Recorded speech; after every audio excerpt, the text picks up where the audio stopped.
Hi అండి. ఇప్పుడు మనం డిస్కస్ చేయబోయే పాఠం వచ్చేసి మన శరీరం. మన శరీరాన్ని ముఖ్యంగా 3 భాగాలుగా విభజిస్తారు. 1 తల, 2 మొండెం, 3 కాళ్ళు, చేతులు.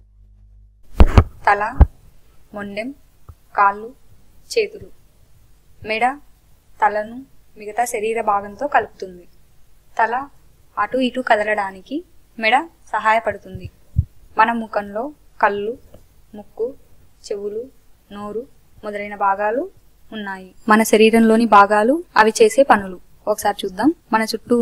కళ్ళు మన చుట్టూ ఉన్న వస్తువులు చూడటం కోసం, ముక్కు శ్వాస తీసుకోవడానికి, వాసన చూడడానికి, నోరు ఆహారం తినడానికి, మాట్లాడడానికి, చెవులు వినడానికి ఉపయోగపడతాయి. చేతులు శుభ్రం చేయడానికి, రాయడానికి, తినడానికి, వస్తువులు పట్టుకోవడానికి, పనులు చేయడానికి. కాళ్ళు నడవడానికి, పరిగెత్తడానికి, దుమకడానికి. చర్మం శరీరం లోపలి భాగాలను కప్పి ఉంచి చల్లదనం, వెచ్చదనం, మృదుత్వం, గరుకు వంటి స్పర్శలను గుర్తించడానికి ఉపయోగపడుతుంది. ఆరోగ్యమైన శరీరం మన శరీరాన్ని ఎప్పుడు శుభ్రంగా ఉంచుకోవాలి. మనం బలమైన వ్యక్తిగా పెరగడానికి మనకు బలమైన శరీరం అవసరం. ఆరోగ్యమైన శరీరం మనం మన శరీరాన్ని ఎప్పుడు శుభ్రంగా ఉంచుకోవాలి. మనం బలమైన వ్యక్తిగా పెరగడానికి మనకు ఆరోగ్యకరమైన శరీరం అవసరం. ఆరోగ్యంగా ఉండడానికి మంచి అలవాట్లు. రోజుకు 2 సార్లు దంతాలు తోముకోవాలి. రోజు స్నానం చేయాలి. వారానికి ఒకసారి చేతిగోళ్లను కత్తిరించుకోవాలి. నీటిని ఎక్కువగా తాగాలి. మరుగుదొడ్డిని వాడిన తర్వాత చేతులు శుభ్రంగా కడుక్కోవాలి. రోజు తప్పక వ్యాయామం చేయాలి. పండ్లు, కూరగాయలు తినాలి. చేతి వేళ్ళని ఇక్కడ పరిచయం చేస్తున్నారు. థంబ్ ఫింగర్ బొటన వేలు, ఇండెక్స్ ఫింగర్ చూపుడు వేలు, మిడిల్ ఫింగర్ మధ్య వేలు, రింగ్ ఫింగర్ ఉంగరపు వేలు, పింకీ చిటికెన వేలు. చెడు స్పర్శ, మంచి స్పర్శ. మన శరీరంలో కొన్ని రహస్య భాగాలు ఉంటాయి. అవి పెదవులు, ఛాతీ భాగం, పిరుదులు మరియు కాళ్ళ మధ్య భాగం. వీటిని రహస్య భాగాలు అంటారు. ఇప్పుడు మనం మంచి స్పర్శ, చెడు స్పర్శల గురించి తెలుసుకుందాం. మంచి స్పర్శ భద్రత, సంరక్షణను కలిగించే స్పర్శ. మనకు భద్రతా భావాన్ని కలిగించే స్పర్శ.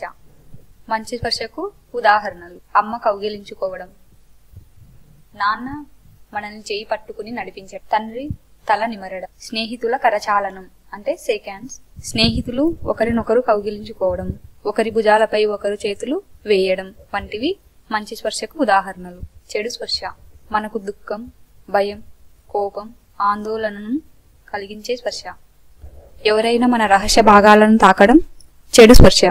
ఎవరైనా మన రహస్య భాగాలను తాకితే వెంటనే వద్దు అని గట్టిగా అరవాలి. అక్కడి నుండి దూరంగా పారిపోవాలి. మీకు నమ్మకమైన వ్యక్తికి తెలియజేయాలి. పక్కన ఉన్న ఎవరో ఒకరి సహాయం తీసుకోవాలి. ఈ విధమైన పరిస్థితిని ఎదుర్కొన్న పిల్లలు ఎవరైనా మీకు కనబడితే వెంటనే చైల్డ్ లైన్ నెంబర్ 1098కి ఫోన్ చేయాలి. ఇది జాతీయ అత్యవసర వ్యవస్థ 24 గంటలు పనిచేస్తుంది. 5వ పాఠం ఆహారం, ఆరోగ్యం. ఈ భూమి మీద ఉన్న ప్రతి జీవరాశి జీవించాలంటే ఆహారం అవసరం. మనం ఆహారంగా తీసుకునే పదార్థాలను ఆహార పదార్థాలు అంటారు.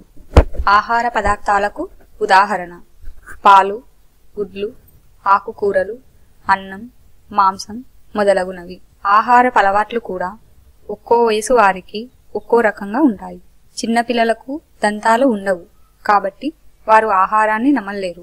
అందుకే వారికి పాలు లేక మెత్తని ఆహారాన్ని ఇవ్వాలి. అదేవిధంగా వృద్ధులైనప్పుడు దంతాలు ఊడటం వలన వారు కూడా నమలలేరు.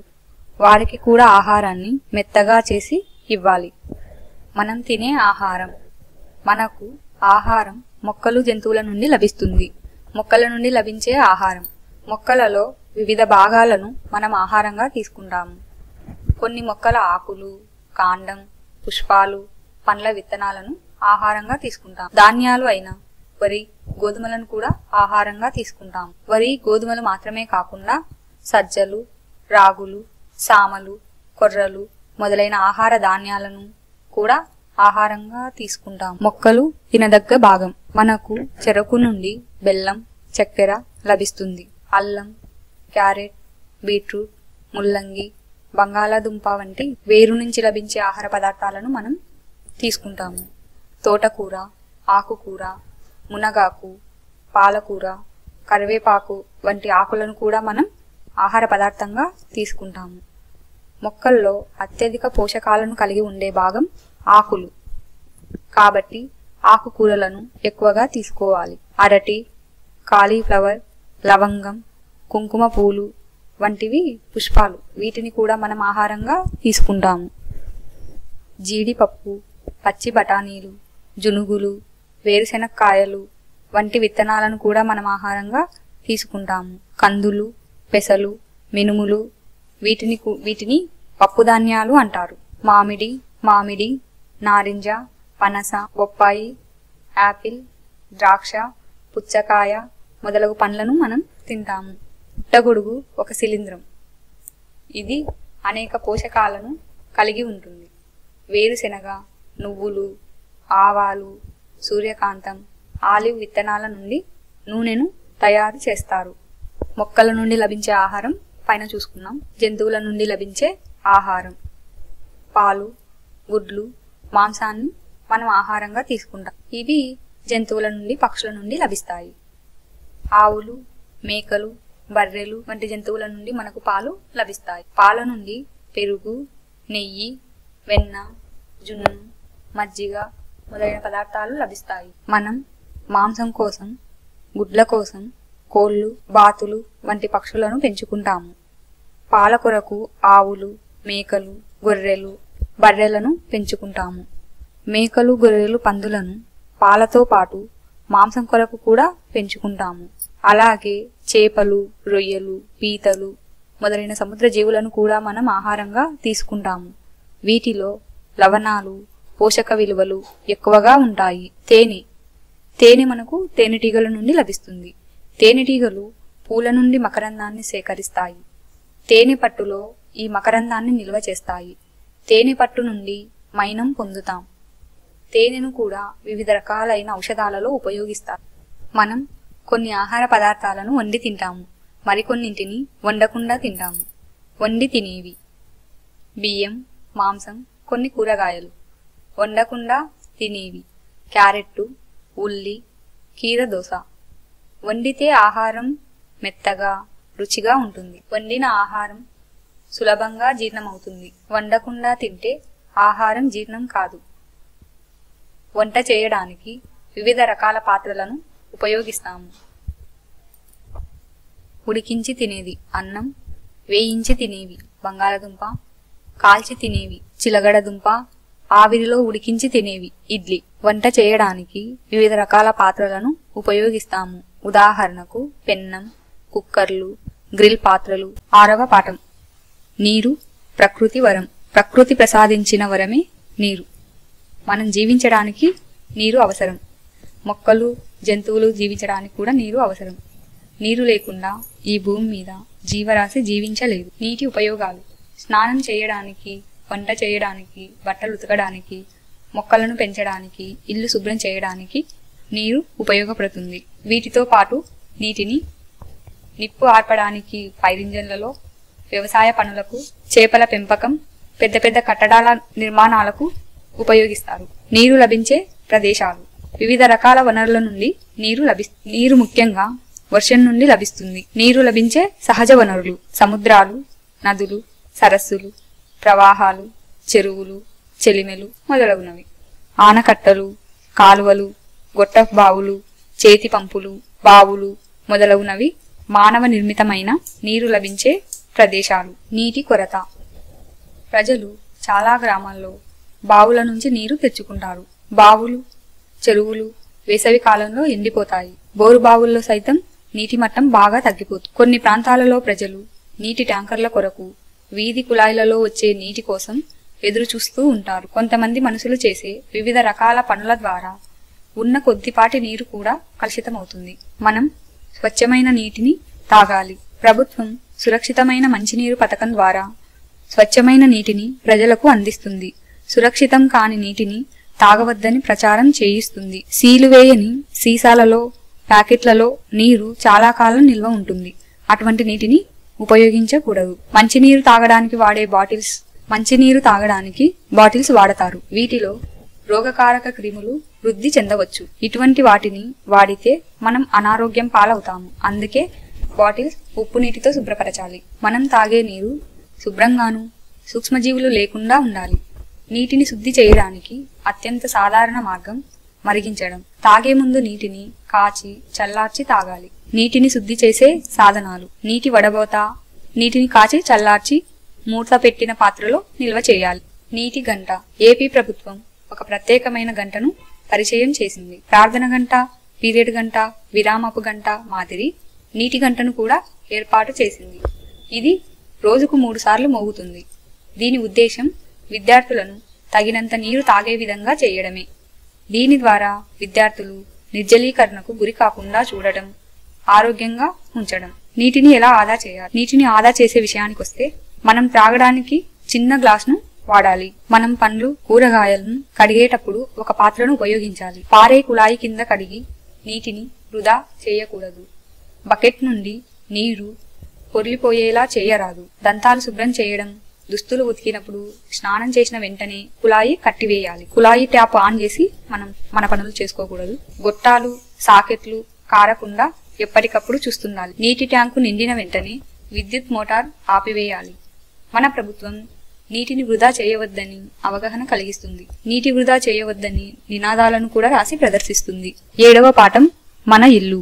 మనకు నివసించడానికి ఇల్లు అవసరం. ఇల్లు మనల్ని ఎండ, వాన, చలి, దుమ్ము, క్రూర మృగాల నుండి రక్షిస్తుంది.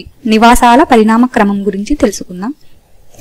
నివాసాల పరిణామ క్రమం. పూర్వకాలం మానవుడు గుహలలో నివసించేవాడు. కానీ నేటి కాలం మానవుడు అపార్ట్మెంట్స్, బహుళ అంతస్తుల భవనాల్లో నివసిస్తుంది. దీని వరుస క్రమాన్ని ఒకసారి చూసుకుంటే గుహలు, పూరిల్లు, మట్టి ఇల్లు, పెంకుటిల్లు, డాబా ఇల్లు, బహుళ అంతస్తుల భవనం, చెంచు ఇల్లు. ఈ రకమైన ఇల్లు నల్లమల అడవులలో నిర్మించి ఉంటాయి. ఈ గృహాల చుట్టూ జంతువులు ఉంటాయి. ఈ ఇళ్లలో నివసించేవారు రకరకాల పండ్లు, దుంపలు, తేనె, చింతపండు, కుంకుడుగాయలు అడవి నుండి సేకరిస్తారు. వాటిని సంత మార్కెట్లలో అమ్ముకొని వారి జీవనం సాగిస్తుంటారు. గుడిసె ఇల్లు. గుడిసె ఇల్లు గోడలన్నీ వెదురుతో నిర్మించబడి ఉంటాయి. పైకప్పు గడ్డి, కొబ్బరి లేదా తాటి ఆకులతో కప్పబడి ఉంటుంది.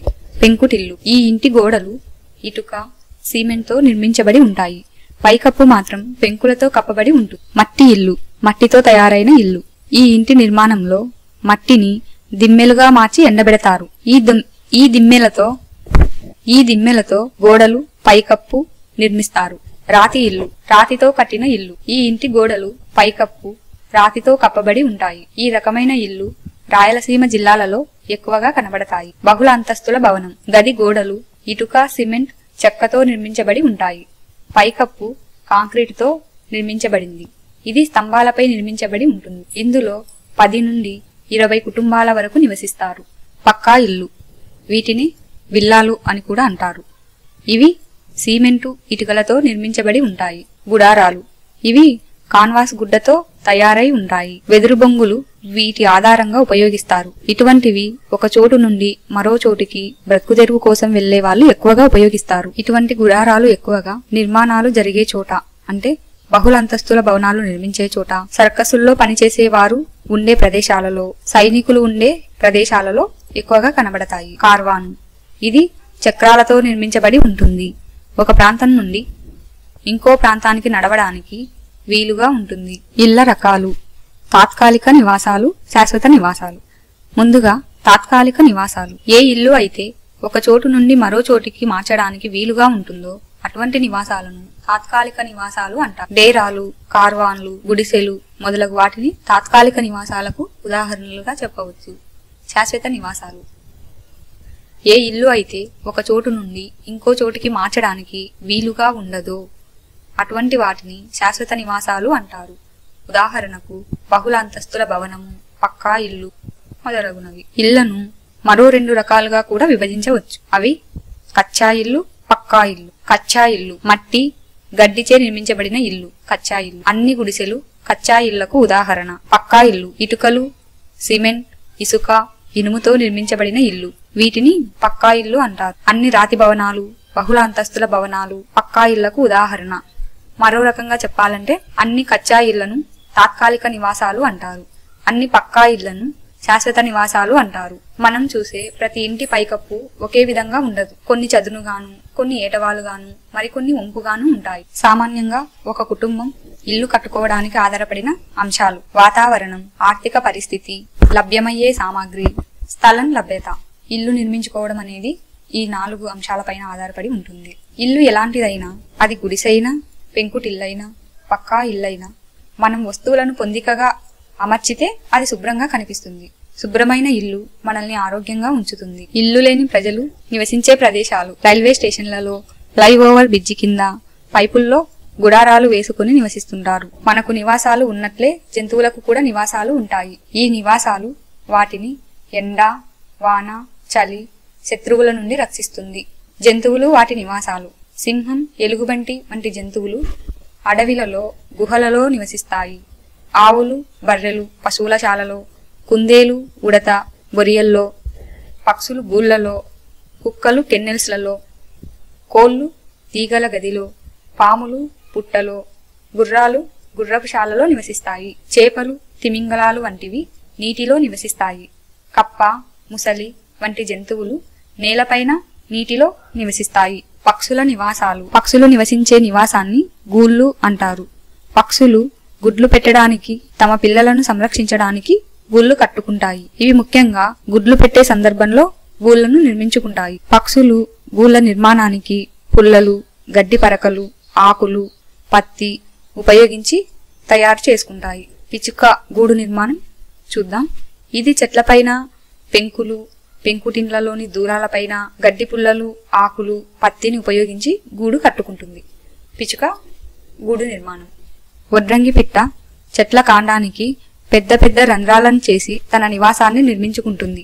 గిజిగాడు పక్షి గడ్డి, కర్ర పుల్లలను ఉపయోగించి గూడు కట్టుకుంటుంది. అది గూడు కింది వైపున ప్రవేశించడానికి ఒక ద్వారాన్ని ఏర్పాటు చేసుకుంటుంది. కీటకాలు కూడా మనతో పాటే మన పరిసరాల్లో నివసిస్తాయి. ఉదాహరణకి తేనెటీగ తేనె పట్టులో, సాలెపురుగు సాలెగూడులో, పట్టుపురుగు అది నిర్మించుకున్న కండెలో నివసిస్తుంది. జంతువుల పట్ల దయతో ఉండాలి.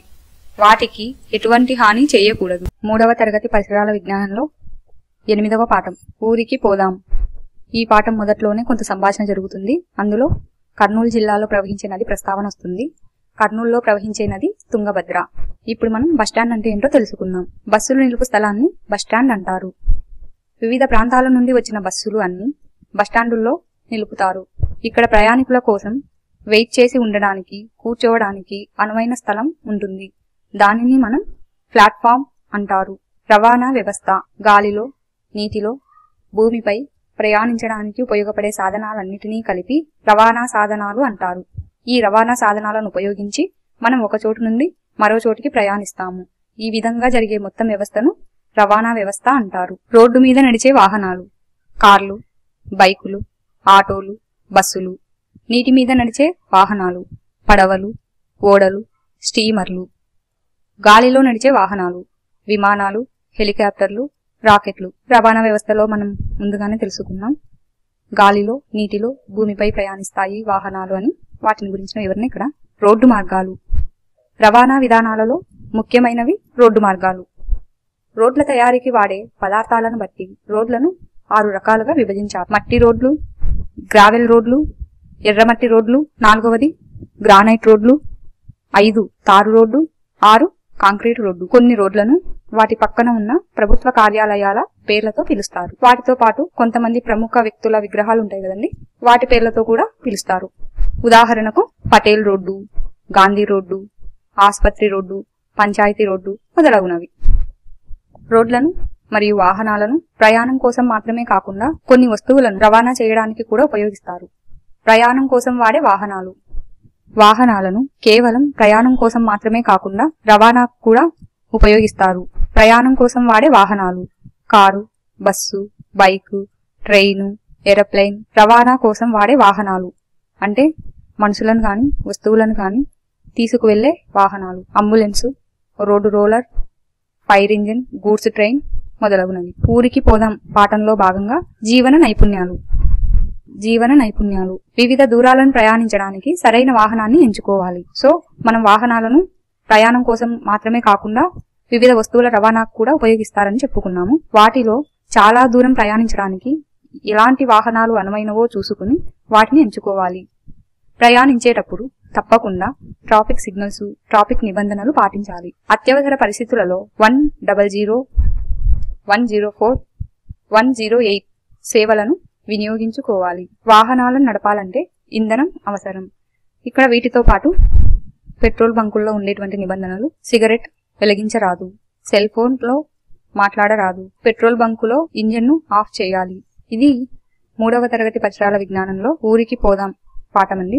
ఇప్పుడు మనం 9వ పాఠం మాట్లాడుకుందాం. కమ్యూనికేషన్, భావ వ్యక్తీకరణ. దీనిని ఇంగ్లీష్ లో కమ్యూనికేషన్ అంటారు. ఇతరులకు మన భావాలను, ఆలోచనలను తెలియజేసే విధానాన్ని భావ వ్యక్తీకరణ అంటారు. భావ వ్యక్తీకరణలో మనం వాడేటువంటి కొన్ని యాక్టివిటీస్: చూడటం, తల ఊపడం, కాళ్ళు చేతులు మొదలైన సాధనాల ద్వారా ఇతరులకు సంజ్ఞల రూపంలో తెలియజేస్తారు. నృత్య కళాకారులు వివిధ రకాల సంజ్ఞల భాషలను ఉపయోగిస్తారు. వాటితో పాటు వారి భావాలను వ్యక్తీకరించడం కోసం కొన్ని ముద్రలను కూడా ఉపయోగిస్తారు.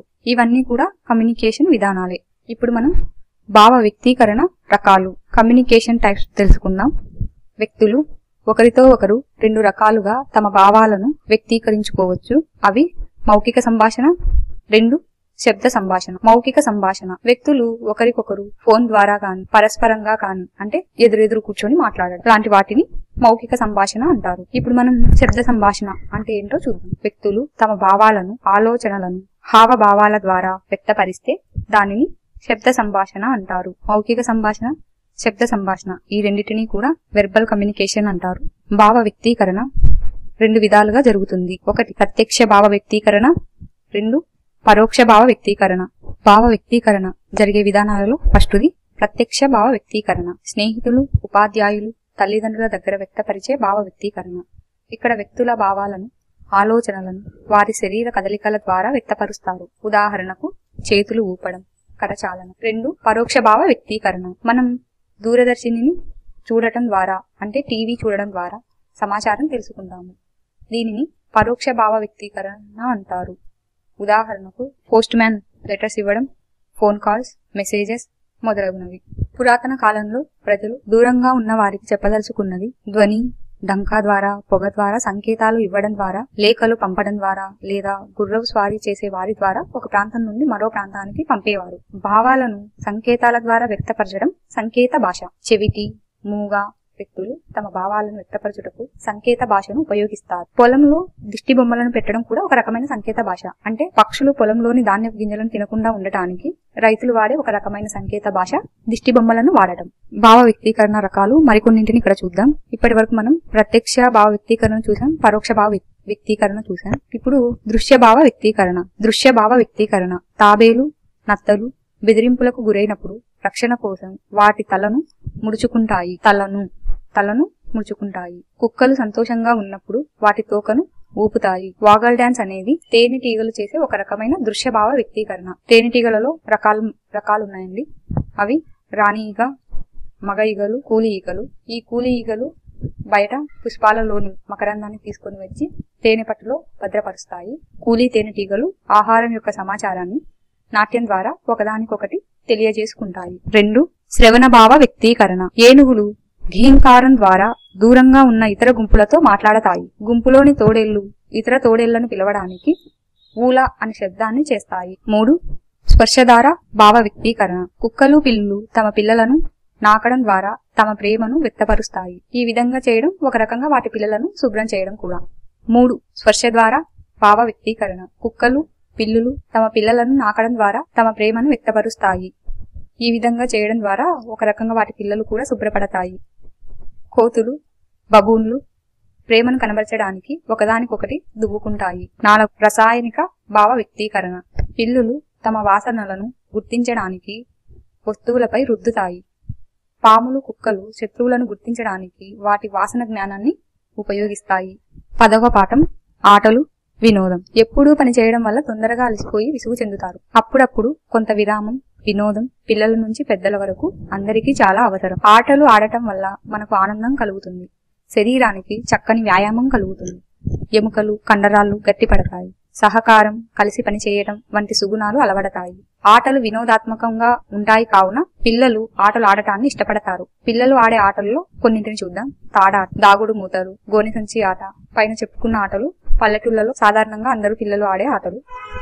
ఇప్పుడు మనం వివిధ రకాలైన ఆటల గురించి తెలుసుకుందాం. కొన్ని ఆటలు ఆరు బయట ఆడుకుంటాం, కొన్ని ఆటలు ఇళ్లలోనే ఆడుకుంటాము. ఇండోర్ గేమ్స్, గదిలోనే ఆడే ఆటలను ఇండోర్ గేమ్స్ అంటారు. ఉదాహరణకు చదరంగం, క్యారం బోర్డ్, అష్టాచెమ్మ, వామన గుంటలు. అవుట్డోర్ గేమ్స్, ఖాళీ ప్రదేశాలలో క్రీడా మైదానంలో ఆడే ఆటలను అవుట్డోర్ గేమ్స్ అంటారు. ఉదాహరణకు kabaddi, kho kho, cricket, volleyball and football. Kabaddi ఆటను మన రాష్ట్ర క్రీడగా గుర్తించారు. హాకీ అనేది మన జాతీయ క్రీడ. స్థానిక క్రీడలు, పల్లెల్లో పిల్లలు వివిధ రకాలైన ఆటలు ఆడతారు. ఉదాహరణకి ఏడు పెంకులాట, కోతి కొమ్మచ్చి, బొంగరాల ఆట, పులి మేక ఆట మొదలగునవి పల్లెల్లో ఆడే ఆటలు. వీటిని స్థానిక ఆటలు అంటారు. ఆట వస్తువులు, మనం ఆటలు ఆడేందుకు కొన్ని రకాల పరికరాలను, కొంత సామాగ్రిని ఉపయోగిస్తాము. ఆటలు ఆడటానికి ఉపయోగించే సామాగ్రిని ఆట వస్తువులు అంటారు. ఉదాహరణకు టెన్నికాయిట్ ఆడడానికి రింగును వాడతారు, తాడాట ఆడడానికి తాడును వాడతారు. ఆటలు ఆడటానికి వాడే సామాగ్రిలో ఇంకా కొన్ని ఉన్నాయి ఇక్కడ. క్రికెట్ ఆడడానికి బాలు, బ్యాటు, స్టంప్స్ అవసరం. Cricket, tennis, volleyball, basketball, football ఈ గేమ్స్ అన్ని బాల్ సహాయంతో ఆడతాము. సాయంత్రం 4 గంటల నుండి 6 గంటల వరకు పిల్లలు ఆడటానికి అనువైన సమయం. ఆటల వల్ల పొందే లాభం, మనం ఈ పాఠం స్టార్టింగ్ చెప్పుకున్నట్లే ఎప్పుడు పని చేయడం వల్ల అలసిపోతాము. అందువల్ల వినోదం కోసం కొన్ని ఆటలు అవసరం. ఆటల వల్ల మనకు ఆనందం కలుగుతుంది, శరీరానికి చక్కని వ్యాయామం కలుగుతుంది, ఎముకలు, కండరాలు గట్టిపడతాయి, సహకారం, కలిసి పనిచేయడం వంటి సుగుణాలు అలవడతాయి. వాటితో పాటు ఆటలో పరస్పర సహకారం, ఐక్యత, పరస్పర అవగాహన, నాయకత్వ లక్షణాలు వంటి ఉన్నత వ్యక్తిత్వ లక్షణాలు అభివృద్ధి చెందుతాయి. అపజయాన్ని అంగీకరించడం, విజయాన్ని ఆనందించడం వంటి జీవన నైపుణ్యాలు అలవడుతాయి. ఆటల వల్ల బృంద స్ఫూర్తి అలవడుతుంది, టీమ్ స్పిరిట్. ఆటలకు సంబంధించిన కొన్ని పొడుపు కథలను ఇక్కడ తెలుసుకుందాం. నువ్వు పాముని చేరుకున్నప్పుడు భయపడకు, ఎక్కడం దిగడం ఈ ఆటలో అతి సహజం. ఏమిటి ఈ ఆట అంటే పాము ఆట. నలుపు తెలుపు గల్ల మధ్య నారాజు రాణి అంటే చదరంగం గేమ్ లో మనం రాజు రాణిలను వాడతాము. రంగురంగుల గాజు బంతులు, గురి చూసి కొడితే అన్నీ నీ సొంతం. రంగురంగుల గాజు బంతులు, గురి చూసి కొడితే అన్నీ నీ సొంతం. ఏమిటి ఆట అంటే గోళీలాట, పల్లెటూళ్లలో ఎక్కువగా ఆడేది. రెక్కలు లేవు కాని ఎగరగలదు, ఆకాశంలో పైకి వెళ్ళగలదు. ఏమిటి ఆట అంటే గాలిపటం. సో సంక్రాంతి పండగప్పుడు గాలిపటంతో ఆటలు ఆడుతుంటారు. ఆటలు, నియమాలు. ప్రతి ఆటకు కొన్ని నియమాలు ఉంటాయి, వాటిని ఆటగాళ్లందరూ తప్పక పాటించాలి. ఎలాంటి పరిస్థితులలో నియమాలు తప్పకూడదు. గెలుపోటమి గురించి ఆలోచించకుండా ఆటలో పాల్గొనడమే ముఖ్యం. పోలో ఆటలో ఆటగాళ్లు గుర్రాలపై స్వారీ చేస్తూ బంతిని బ్యాట్తో కొడుతూ ఆడతారు. గుర్రాలపై స్వారీ చేయడం అనేది ఆ పోలో ఆట యొక్క నిబంధన, నియమం. 11వ పాఠం దిక్కులు, మూలలు. మన ఇంటికి చుట్టుపక్కల నివసించే ప్రజలను పొరుగువారు అంటారు. సమీప ప్రదేశం, మన ఇంటి చుట్టూ ఉండే ప్రదేశాన్ని సమీప ప్రదేశం అంటారు. ముందు, వెనక, కుడి, ఎడమలను పక్కలు అంటారు. ఒక ప్రాంతం లేక ఒక ప్రదేశాన్ని దిక్కులను ఉపయోగించి తెలుసుకోవచ్చు. దిక్కులు, మీరు ఉదయాన సూర్యుని వైపు తిరిగి నిలబడి ఉన్నప్పుడు నీకు ముందున్నది తూర్పు, నీకు వెనుకున్నది పడమర, నీ ఎడమవైపు ఉన్నది ఉత్తరం, కుడివైపు ఉన్నది దక్షిణం. అన్ని దిక్కులు స్థిరంగా ఉంటాయి. మనం లెక్కించేటప్పుడు ఉత్తరం నుండి లెక్కించాలి. సరిహద్దులు, ఒక ప్రాంతం, భవనం లేదా ఊరి యొక్క హద్దులను సరిహద్దులు అంటారు. ఈ సరిహద్దులను గురించి తెలుసుకోవడానికి మనకు దిక్కులతో పాటు మూలలు అవసరం. దిక్కులు మూలలను గురించి ఒకసారి తెలుసుకుందాం. ఇక్కడ చూడండి, ఈ చార్ట్లో ఉత్తరం, దాని ఆపోజిట్ దక్షిణం, తూర్పు ఆపోజిట్ పడమర, రెండు దిక్కుల మధ్య ఉన్న ప్రాంతాన్ని మూల అంటారు. రెండు దిక్కుల మధ్య ఉన్న ప్రాంతాన్ని మూల అంటారు. ఇక్కడ చూడండి, ఉత్తరం, తూర్పు, ఈ రెండిటి మధ్యన ఉన్న మూలను ఈశాన్యం అంటారు. తూర్పు, దక్షిణం, ఈ రెండు దిక్కుల మధ్య ఉన్న మూలను ఆగ్నేయం, దక్షిణం, పడమర, ఈ రెండిటి మధ్య ఉన్న మూలను నైరుతి, పడమర, ఉత్తరం, ఈ రెండిటి మధ్య ఉన్న మూలను దక్షిణం అంటారు. పురాతన కాలంలో నావికులు సూర్యుడు, నక్షత్రాలు, పవనాల దిశలను బట్టి దిక్కులను కనుగొనేవారు. కానీ నేటి కాలంలో మనం దిక్సూచి, GPS అంటే గ్లోబల్ పొజిషనింగ్ సిస్టంలను ఉపయోగించి దిక్కులను కనుక్కుంటున్నాం. ఏదైనా బాగా తెలిసిన ప్రాంతం సమీపంలోని చిరునామాను సులువుగా కనుక్కోవచ్చు. ఇలా తెలిసిన ప్రదేశాలను మైలురాయి అంటారు. ఉదాహరణకు పాఠశాల, వైద్యశాల, పంచాయతీ కార్యాలయం మొదలగునవి. గుర్తులతో కూడిన చిత్రాన్ని పటం అంటారు. ఈ గుర్తులు మైలురాయి ప్రదేశాన్ని తెలియజేస్తాయి. గుర్తులతో కూడిన చిత్రాన్ని పటం అంటారు. ఈ గుర్తులు మైలురాయి ప్రదేశాన్ని తెలియజేస్తాయి. సో పటాలు అనే కాన్సెప్ట్ కానీ మనకి ఇంపార్టెంట్ అండి.